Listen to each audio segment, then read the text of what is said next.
Hello বন্ধুরা, good afternoon. এখন বাজে দুপুরে 2:30টার মতন। তো আজকে আর কোনো ব্লগ ভিডিও দিলাম না। আজকে দুপুরে কি খাওয়া দাওয়া করলাম সেটাই তোমাদের দেখালাম। তো কেমন লাগবে ভিডিওটা অবশ্যই কমেন্ট করে তোমরা জানিও। ওই ফার্স্ট টাইম করলাম। তো এখানে রয়েছে খাচ্ছি এখন আমি ইলিশ মাছের তেল দিয়ে। তো ইলিশ মাছের তেল দিয়ে খেতে দারুণ লাগে। কার কার ভালো লাগে অবশ্যই কমেন্ট করে জানিও। আর ওখানে রয়েছে থোর ভাজা, আর রয়েছে বাঁধাকপি ঘন্ট, আর এখানে রয়েছে ইলিশ মাছের ঝাল। তো সেটা দিয়ে খাওয়া দাওয়া করছি। আজকে আর কোনো বড় ব্লগ তোমাদের দিলাম না। তো ওই খাওয়া দাওয়ার আর ভিডিওটাই তোমাদের সাথে শেয়ার করলাম। তো পাশে আমার মেয়ে রয়েছে, মেয়ের সাথে বকবক করছি আর খাচ্ছি। আর একটু আচার নিচ্ছি। এখানে 5 মিশালি আচারটা সেদিন এনেছিলাম, সেই আচারটা। আমার তো সব কিছুর সাথে আচার দিয়ে খেতে ভালো লাগে। আমি অর্ধেক শেষ করে দিলাম আচারটা। তো তোমাদের প্রতিদিন ব্লগ ভিডিও শেয়ার করি আমি। তো তোমরা প্লিজ আমার ভিডিওগুলো দেখো, ভালো লাগলে অবশ্যই কমেন্ট করো। খারাপ লাগলেও জানিও কেন খারাপ লাগছে, কি ভিডিও চাও তোমরা। প্লিজ দেখো আমার ভিডিওগুলি তোমরা। তো স্নান করে আস্তে আস্তে অনেকটাই লেট হয়ে গেছে। আজকে আর সারাদিনে কোনো ব্লগ ভিডিও বানাইনি। ভাবলাম খাওয়া দাওয়াটাই তোমাদের সাথে শেয়ার করি, রেসিপিটা। সব কিছুই কিন্তু আমি রান্না করছি, শুধু থোর ভাজাটা মা সকালে রান্না করেছে। বাঁধাকপিটার মাছটা এখন আমি রান্না করলাম। তো চলো, মেয়ে পাশে বসে বকবক করছে। মেয়ে এখন খাবে না, ওকে বিকেলবেলা একবার খাইয়ে দেবো। আমি খাওয়া দাওয়া করে নিই। দেখো ইলিশ মাছের তেল দিয়ে ভাত খাওয়া হয়ে গেছে। এখন থোর ভাজাটা দিয়ে খাচ্ছি। থোর ভাজাটা কালো জিরে ফোড়ন আর কালো জিরে আর কাঁচা লঙ্কা ফোড়ন দিয়ে ভাজা করেছে মা থোরটা। আর ইলিশ মাছের তেলটা করেছিলাম শুধুই এমনি, কোনো কাঁচা লঙ্কা ওর মধ্যে দেইনি। আর থোর ভাজাটা দিয়ে খাওয়া দাওয়া করে নিই। আর থোর ভাজাটা একটুখানি শক্ত শক্ত রয়েছে, তো ভাজা মনে হয় সিদ্ধ করে নিয়েছিল না কি জানি না, কিন্তু থোরটা একটু কালো হয়ে গেছে। কি কাঁচকলার জানি থোর, তার জন্য মা বললো একটু কালো হয়ে যায় এই থোরটা ভাজা করলে। তো সেটা ভালো হয়েছিল, এমনি খেতে মোটামুটি ভালোই হয়েছিল, একদমই খারাপ হয়েছে সেটা না। তো থোর ভাজা দিয়ে খাওয়া হয়ে গেল।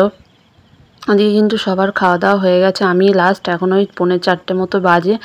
তো লেট হয়ে গেল আজকে স্নান করে আস্তে আস্তে, তার জন্য দেরি হয়ে গেল খেতে। এদিকে দেখো তোমাদের সাথে কথা বলতে বলতে থোর ভাজা দিয়ে খাওয়া হয়ে গেছে। এখন খাচ্ছি বাঁধাকপি ঘন্ট দিয়ে। বাঁধাকপিটা আমি ভেজেছি, আলু দিয়েছি আর টমেটো দিয়েছি, আর তেজপাতা জিরে আদা টাদা কিছু দিইনি এই। আর নামানোর আগে লাস্টে সামান্য একটু স্লাইড গরম মশলা দিয়েছি, তাও বেশি না। তো বাঁধাকপিটা সিদ্ধ হতে অনেকটা টাইম লেগেছে আজকে। আর এই সময়ের বাঁধাকপি তো সিদ্ধ হতে প্রচুর টাইম লাগে, কিন্তু খেতে দারুণ টেস্ট হয়েছিল। আর কাঁচা লঙ্কা চিড়ে দিয়েছিলাম, গুঁড়ো মশলা কিছুই দিইনি এর মধ্যে। খেতে দারুণ হয়েছিল, কিন্তু হতে অনেকটা সময় লেগেছিল। পুরো 1 ঘন্টা মনে হয় লেগেছিল ওই বাঁধাকপিটা হতে। সিদ্ধ দিয়ে ভাজা দিয়ে করতে করতে অনেকটা টাইম লেগেছিলো।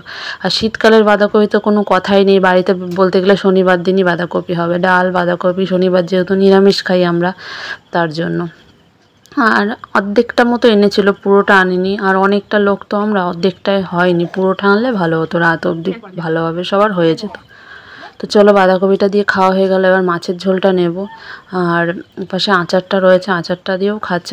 আচারটা মোটামুটি ভালোই খেতে, অতটাও খারাপ না কিন্তু খেতে।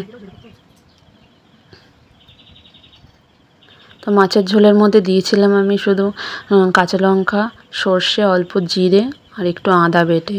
আর মাছটা অল্প করে অল্প ভেজেছি, বেশি একটা ভাজিনি। আর ওই তেলের উপর কালো জিরে আর কাঁচা লঙ্কা বেটে দিয়েছিলাম, তেলের উপর কালো জিরে ফোড়ন দিয়েছিলাম।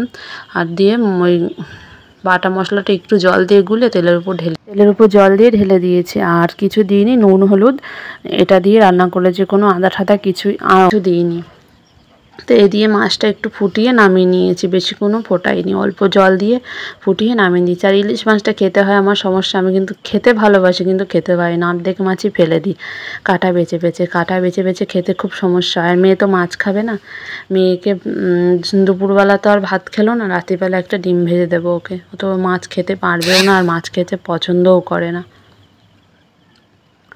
আর ঝোলটা পুরোটা নিলাম না, ভাত যেহেতু অল্প আর ভাত নেব না, তার জন্য ঝোলটাও পুরোটা নিলাম না। বল্টুকে ঝোল দিয়ে মাখিয়ে দেবো ওখানে, ও বসে আছে, ও ভাত খাবে তার জন্য।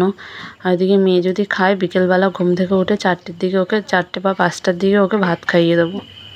চলো, ভাত খাওয়া দাওয়া হয়ে গেল। আর আজকে ভিডিওটা কেমন লাগলো অবশ্যই কিন্তু তোমরা কমেন্টে জানিও। আর এরকম ভিডিও যদি তোমরা দেখতে চাও সেটাও জানিও, আমি দেওয়ার চেষ্টা করব। আর অবশ্যই ভিডিওগুলো দেখো একটু তোমরা।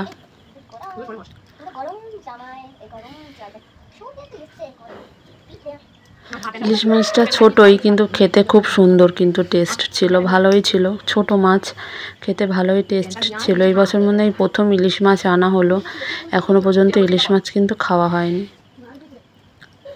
আজকে একটু সস্তা ছিল তো তার জন্যই মনে হয় আজকে নিয়েছে, বেশি দাম থাকলে তো নেওয়া হতোই না। আমি জানি না সঠিক মাছের কেমন কি দাম। চলো, তো খাওয়া দাওয়া হয়ে গেছে, আজকে ভিডিওটা এখানেই শেষ করে দিলাম। কালকে দেখা হবে নতুন একটা ব্লগ ভিডিওর সাথে, অবশ্যই করে কালকে ব্লগ পাবে। আজকের মতো তাহলে টাটা সবাইকে, সবাই খুব ভালো থেকো।